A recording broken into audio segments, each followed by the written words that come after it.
ফরিদপুর নগরকান্দায় বিএনপির দুই গ্রুপের সংঘর্ষের নিহতের ঘটনায় বিএনপির সাংগঠনিক সম্পাদক শামা ওবায়দকে আসামি করে হত্যা মামলা হয়েছে।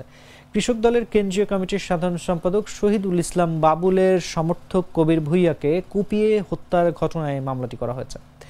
শুক্রবার দিনগত রাতে নগরকান্দা থানায় নিহত কবির ভূঁইয়ার স্ত্রী মঞ্জিলা বেগম বাদী হয়ে হত্যা মামলাটি করেন।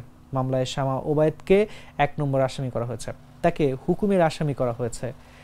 মামলায় নগরকান্দা উপজেলা বিএনপির জ্যেষ্ঠ সহ সভাপতি বাবুল তালুকদার, সাধারণ সম্পাদক সাইফুর রহমান মুকুল ও তার ভাই মাসুদুর রহমান সহ ৩৬ জনের নাম উল্লেখ করা হয়েছে। অজ্ঞাত পরিচয়ে আসামি করা হয়েছে ৫০ থেকে ৬০ জনকে।